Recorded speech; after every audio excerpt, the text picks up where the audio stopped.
Capítulo 11. Aprendendo com a adversidade. Eu disse a ele: o fracasso, em algum momento, é um benefício para o homem? Ele respondeu: sim. Na verdade, aprender com a adversidade é o terceiro dos 7 princípios. Mas poucas pessoas sabem que cada adversidade traz consigo a semente de uma vantagem equivalente. Menos pessoas ainda sabem a diferença entre derrota temporária e fracasso. Se esse conceito fosse de conhecimento geral, eu seria privado de uma das minhas armas mais poderosas, que uso para controlar os seres humanos. Eu disse a ele: mas entendi que você disse que o fracasso é um dos seus grandes aliados. Tive a impressão, baseado na sua confissão, de que o fracasso faz com que as pessoas percam a ambição e parem de tentar, aí então você as possui sem nenhum tipo de dificuldade ou oposição por parte delas. Ele respondeu: esse é justamente o ponto. Assumo o poder sobre elas justamente no momento em que elas desistem de tentar. Se elas soubessem a diferença entre derrota temporária e fracasso, elas não desistiriam quando encontrassem adversidades na vida. Se soubessem que cada forma de derrota, e todos os fracassos, trazem consigo a semente de uma nova oportunidade, elas se manteriam lutando e acabariam por vencer. O sucesso normalmente está a um passo muito curto além do ponto em que se desiste de lutar. Eu disse a ele: isso é tudo o que se pode aprender da adversidade, derrota e fracasso? Ele respondeu: não, esse é o mínimo que alguém pode aprender. Detesto dizer isso, mas o fracasso normalmente serve como uma bênção disfarçada, porque ele quebra o padrão do ritmo hipnótico e faz com que a mente se liberte para um novo começo. Eu disse a ele: agora estamos chegando a algum lugar. Então, você confessou, finalmente, que mesmo a lei natural do ritmo hipnótico pode ser normalmente anulada pela própria natureza. Isso está correto? Ele respondeu: não, essa não é a forma correta e exata de abordar esse assunto. A natureza nunca anula nenhuma de suas leis naturais. A natureza nunca tira a liberdade de pensamento de um ser humano através da lei do ritmo hipnótico. O indivíduo abdica de sua liberdade pelo abuso dessa lei. Se um homem pulasse de uma árvore e fosse morto pelo abrupto impacto de seu corpo com a terra, através da lei da gravidade, você não diria que a natureza o assassinou, diria? Você diria que o homem negligenciou no ato de relacionar-se apropriadamente com a lei da gravidade. Eu disse a ele: estou começando a entender. A lei do ritmo hipnótico é tanto capaz de ser utilizada pelo lado negativo quanto pelo positivo.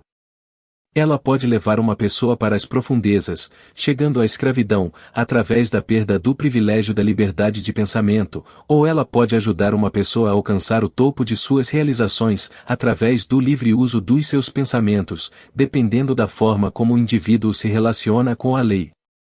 Isso está correto? Ele respondeu: agora você está conseguindo entender. Eu disse a ele: e sobre o fracasso? Uma pessoa não fracassa intencionalmente, pensando deliberadamente em falhar. Ninguém estimula a derrota temporária. Essas são circunstâncias sobre as quais o indivíduo não possui qualquer tipo de controle.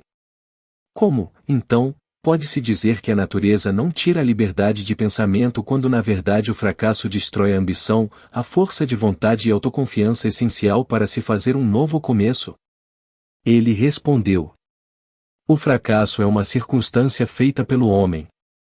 Ele nunca é real, até que seja aceito pelo homem como algo permanente. Colocando-se de outra forma, o fracasso é um estado de espírito, por isso é algo que um indivíduo pode controlar até o momento em que ele se nega a exercitar esse privilégio. A natureza não força as pessoas a fracassarem. Mas a natureza impõe a sua lei do ritmo hipnótico sobre todas as mentes, e através dessa lei ela mantém permanentemente todos os pensamentos que dominam essas mentes. Em outras palavras, pensamentos de fracasso são tomados pela lei do ritmo hipnótico e feitos permanentes, se o indivíduo aceita tais circunstâncias como sendo um fracasso permanente. Essa mesma lei, de forma inexorável, também assume e faz com que se tornem permanentes os pensamentos de sucesso. Eu disse a ele: qual o papel, então, que possui o fracasso em ajudar um indivíduo a quebrar o padrão do ritmo hipnótico após essa lei estar impregnada na mente dessa pessoa? Ele respondeu: o fracasso traz consigo um clímax, no qual uma pessoa tem o privilégio de limpar a sua mente do medo e fazer um novo começo, seguindo outra direção. O fracasso prova conclusivamente que algo está errado com os objetivos e planos da pessoa, através dos quais os mesmos objetivos e planos são perseguidos. O fracasso é o ponto final do hábito que a pessoa tem seguido, e, quando o mesmo é alcançado, ele força a pessoa a deixar esse caminho e seguir por outro, fazendo com que ela crie um novo ritmo para a sua vida. Mas o fracasso faz mais do que isso, ele dá ao indivíduo uma oportunidade para testar a si mesmo, onde pode aprender o quanto de força de vontade ele possui. O fracasso também força as pessoas a aprenderem muitas verdades que elas nunca descobririam sem ele. O fracasso normalmente leva o indivíduo a entender a força da autodisciplina, sem a qual ninguém poderia voltar atrás após ter sido vítima do ritmo hipnótico. Estude as vidas de todas as pessoas que atingiram resultados fantásticos, em qualquer ramo de atividade, e observe que o seu sucesso é, em geral, diretamente proporcional às experiências de derrota e fracasso que ele vivenciou antes de ser bem-sucedido. Eu disse a ele: isso é tudo o que você tem a dizer sobre as vantagens do fracasso? Ele respondeu: não, eu recém comecei. Se você quer o real significado da adversidade, do fracasso, da derrota e de todas as outras experiências que quebram os hábitos dos seres humanos e os forçam a formar novos hábitos, observe a natureza em seu trabalho. A natureza usa a doença para quebrar o ritmo físico do corpo, quando a relação entre as células e os órgãos torna-se imprópria. Ela usa crises econômicas para quebrar o ritmo do pensamento em massa, quando um grande número de pessoas relaciona-se impropriamente e através de negócios, atividades sociais e políticas. E ela usa o fracasso para quebrar o ritmo do pensamento negativo, quando um indivíduo relaciona-se impropriamente consigo mesmo e com sua própria mente. Observe cuidadosamente e você verá que, em todos os lugares da natureza, sempre há uma lei natural que fornece uma eterna mudança para toda a matéria, toda a energia e todo o poder do pensamento. A única coisa permanente em todos os universos é a mudança. A mudança eterna e inexorável é aquela através da qual cada átomo da matéria e cada unidade de energia possui a oportunidade de relacionar-se apropriadamente com outras unidades de matéria e energia, e cada ser humano tem a oportunidade e o privilégio de relacionar-se apropriadamente com todos os outros seres humanos, independente de quantos erros ele cometa, ou quantas vezes e de que maneiras ele possa ser derrotado. Quando o fracasso em massa toma conta de uma nação, tal como a crise econômica mundial de 1929, essa circunstância está em perfeita harmonia com os planos da natureza de quebrar os hábitos dos homens, e por sua vez, fazer florescer novas oportunidades. Eu disse a ele: o que você está dizendo me intriga muito. Pelo que estou entendendo, o ritmo hipnótico tem algo a ver com a forma com que as pessoas se relacionam umas com as outras. Ele respondeu: essa coisa evasiva e abstrata chamada caráter nada mais é do que uma manifestação da lei do ritmo hipnótico. Por isso, quando se fala do caráter de alguém, seria mais apropriado dizer-se que os seus hábitos de pensamento foram cristalizados em uma personalidade positiva ou negativa, através da lei do ritmo hipnótico. Uma pessoa é boa ou ruim devido à fusão dos seus pensamentos com as suas ações, através dessa lei.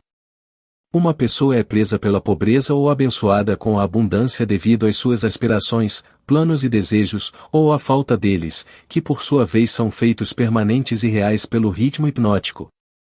Eu disse a ele: isso é tudo o que você tem a dizer a respeito da conexão entre o ritmo hipnótico e as relações humanas? Ele respondeu: não, eu apenas comecei. Lembre-se de que, enquanto estou falando, estou mencionando a influência do ritmo hipnótico em conexão com todas as relações humanas. As pessoas que são bem-sucedidas nos negócios o são inteiramente devido à forma como se relacionam com os seus sócios e com todos os outros no seu círculo de negócios. Profissionais que são bem-sucedidos o são prioritariamente devido à forma com que eles se relacionam com os seus clientes. É muito mais importante para o advogado conhecer as pessoas e conhecer as leis da natureza do que conhecer propriamente a lei jurídica. E o médico acaba sendo um fracasso antes mesmo de começar, a menos que ele conheça como relacionar-se com os seus pacientes e como estabelecer a fé destes nele mesmo. Um casamento fracassa ou é bem-sucedido inteiramente devido à maneira com que os participantes relacionam-se um com o outro. Um relacionamento apropriado no casamento começa inicialmente com um motivo para casar-se. A maioria dos casamentos não traz felicidade para o casal, porque ambos não entendem, e nem fazem questão de entender, a lei do ritmo hipnótico, através de sua ação em que cada palavra que eles dirigem um ao outro, cada ato que eles fazem e cada motivo que os leva a lidar um com o outro faz parte de uma rede que pode trazer-lhes controvérsias e miséria ou dar-lhes asas para a liberdade, através da qual ambos conseguem sobrevoar todas as formas de infelicidade. Cada nova amizade que ocorre entre as pessoas pode acabar em uma amizade verdadeira, e então em uma harmonia espiritual e algumas vezes chamada amor, ou planta uma semente de suspeita e dúvida, que acaba evoluindo e crescendo para uma rebelião aberta, de acordo com a forma com que os participantes nessa amizade relacionam-se uns com os outros. O ritmo hipnótico simplesmente pega as motivações dominantes, as aspirações, os objetivos e os sentimentos dessas mentes em contato, e os transforma de alguma forma em fé ou medo, amor ou ódio. Após o padrão ter tomado forma, o que ocorre com o tempo, ele é imposto sobre essas mentes que estão em contato e torna-se parte delas. Nessa forma silenciosa, a natureza faz com que sejam permanentes os fatores dominantes de cada ser humano. Em cada relacionamento humano, as motivações e as ações vis desses indivíduos que estão em contato são coordenadas e consolidadas em uma forma definida e costuradas neste tão importante traço humano conhecido como caráter. Da mesma maneira, as motivações e as ações boas, virtuosas, são consolidadas e impostas sobre o indivíduo. Você pode ver que, por isso, não são somente as ações de uma pessoa, mas também os pensamentos dela, que determinam a natureza de todas as relações humanas. Eu disse a ele: você está entrando em águas profundas. Vamos manter nossa conversa perto da costa, onde posso segui-lo sem ter medo de afundar. Vá em frente e conte-me como os relacionamentos humanos realmente funcionam em um mundo tão cheio de problemas tal como temos hoje. Ele respondeu: esse é um pensamento feliz. Mas deixe-me ter certeza de que você está entendendo os princípios que estou revelando, antes que eu tente mostrar a você como aplicá-los nos princípios da vida. Desejo ter certeza de que você entende a lei do ritmo hipnótico e que ela é algo que não se pode controlar, influenciar ou escapar. Mas todo mundo pode relacionar-se com essa lei de forma a beneficiar-se da forma inexorável como ela trabalha. Um relacionamento harmonioso com a lei consiste em um indivíduo modificar completamente os seus hábitos, de tal forma que ele consiga ser claro naquilo que ele realmente deseja e está disposto a aceitar. Ninguém pode modificar a lei do ritmo hipnótico, assim como ninguém pode modificar a lei da gravidade, mas todo mundo pode modificar a si mesmo. Lembre-se, contudo, que em resumo todos os relacionamentos humanos são feitos e mantidos pelos hábitos dos indivíduos relacionados. A lei do ritmo hipnótico executa o papel de solidificar os fatores que constituem as relações humanas, mas ela não cria esses fatores. Antes de irmos mais adiante com a discussão dos relacionamentos humanos, quero que você tenha um claro entendimento da mente subconsciente. O termo mente subconsciente representa um hipotético órgão físico que, na verdade, não possui existência real.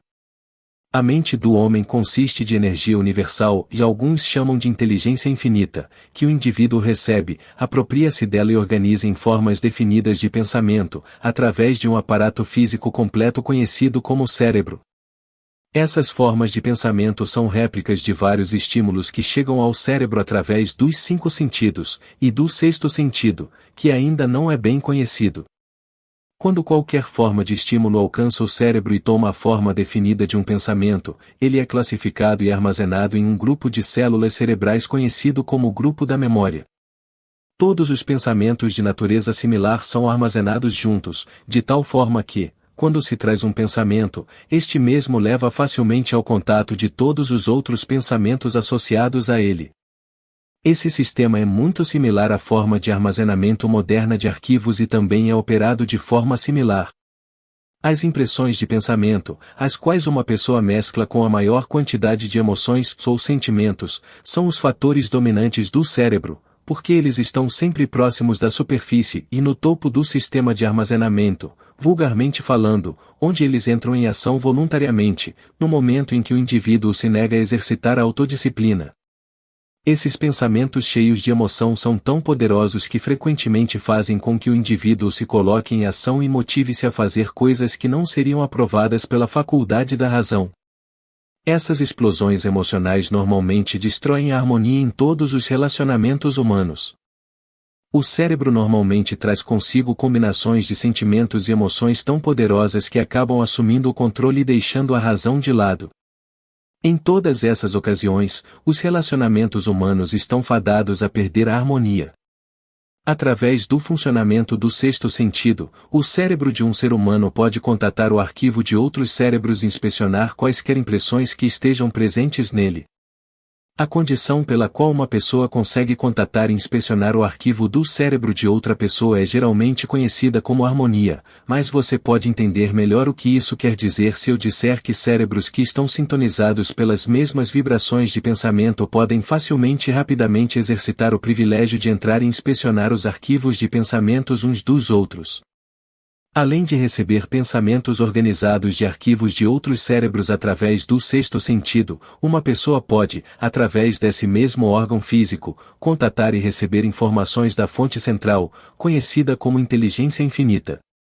Todas as informações que chegam ao cérebro de uma pessoa através do sexto sentido provêm de fontes que não são facilmente rastreadas e isoladas, por isso esse tipo de informação acredita-se vem geralmente da mente subconsciente da pessoa. O sexto sentido é o órgão do cérebro através do qual se recebem todas as informações, todo o conhecimento, todas as impressões de pensamento que não vêm através de um ou de todos os 5 sentidos. Agora que você compreende como a mente funciona, entenderá mais facilmente como e por que as pessoas acabam gerando tristeza e desarmonia através de relacionamentos humanos impróprios. Você também entenderá como os relacionamentos humanos podem ser idealizados para angariar riquezas na sua mais alta forma, riquezas materiais, mentais e espirituais. Além disso, você compreenderá que nunca pode haver felicidade exceto através do entendimento e da aplicação dos princípios corretos das relações humanas. Entenderá também que nenhum indivíduo é uma entidade em si mesma, e que só se pode conseguir uma mente plena pela harmonia de objetivos e ações entre duas ou mais mentes. Entenderá por que cada ser humano deveria, por sua própria escolha, tornar-se o guardião do seu irmão, tanto de fato como em teoria. Eu disse a ele: o que você diz pode ser verdade, mas ainda insisto que você tem me levado para as profundezas do pensamento. Vamos voltar para a superfície, onde eu possa nadar em águas familiares. Nadaremos nas águas profundas após eu aprender a nadar com maestria. Começamos discutindo o assunto de como lucrar com a adversidade, mas me parece que perdemos o foco desse assunto. Ele respondeu: fizemos um desvio, mas não nos alienamos. O diabo nunca se aliena. O desvio era necessário para que você se preparasse para entender a parte mais importante de toda esta entrevista. Agora estamos prontos para voltar à discussão sobre a adversidade. Visto que a maior parte das adversidades ocorre devido a relações impróprias entre as pessoas, me parece importante que você entenda como as pessoas podem relacionar-se apropriadamente. Naturalmente, levanta-se a questão de o que é uma relação apropriada entre as pessoas. A resposta é que um relacionamento apropriado é aquele que traz a todos que estão ligados a ele ou afetados por ele alguma forma de benefício. Eu disse a ele: o que então é um relacionamento impróprio? Ele respondeu: qualquer relacionamento entre pessoas que cause dano ou traga qualquer forma de miséria ou infelicidade para qualquer um dos envolvidos. Eu disse a ele: como podem relacionamentos impróprios ser corrigidos? Ele respondeu: Pela mudança da mente da pessoa que está causando o relacionamento impróprio ou pela mudança das pessoas envolvidas no relacionamento. Algumas mentes harmonizam-se naturalmente, enquanto outras colidem da mesma forma.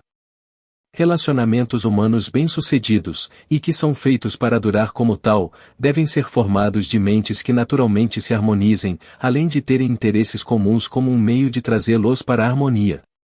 Quando você fala de líderes de negócio que são bem-sucedidos porque sabem como escolher homens, você pode mais corretamente dizer que eles são bem-sucedidos porque sabem como associar mentes que se harmonizam naturalmente. Saber como escolher pessoas de forma bem-sucedida, para qualquer objetivo definido na vida, é uma habilidade desenvolvida para reconhecer os tipos de pessoas cujas mentes naturalmente se harmonizam. Eu disse a ele: por favor, fique focado na adversidade. Se há possíveis benefícios a serem encontrados através da adversidade, nomeie-os. Ele respondeu: a adversidade livra as pessoas da vaidade e do egocentrismo. Ela desencoraja o egoísmo, provando que nenhum indivíduo pode ser bem-sucedido sem a cooperação de outros. A adversidade força o indivíduo a testar a sua força mental, física e espiritual, portanto, ela traz o indivíduo face a face com suas fraquezas e dá a ele a oportunidade de transpô-las. A adversidade força uma pessoa a procurar caminhos e meios para fins definidos, através da meditação e do pensamento introspectivo. Isso regularmente leva à descoberta e ao uso do sexto sentido, através do qual a pessoa consegue comunicar-se com a inteligência infinita. A adversidade força uma pessoa a reconhecer a necessidade de uma inteligência que não está disponível dentro de sua própria mente, mas provém de fontes externas. A adversidade quebra velhos hábitos de pensamento e dá para a pessoa a oportunidade de formar novos hábitos, por isso, ela pode servir para quebrar o ciclo do ritmo hipnótico e mudar o seu funcionamento de negativa para fins positivos.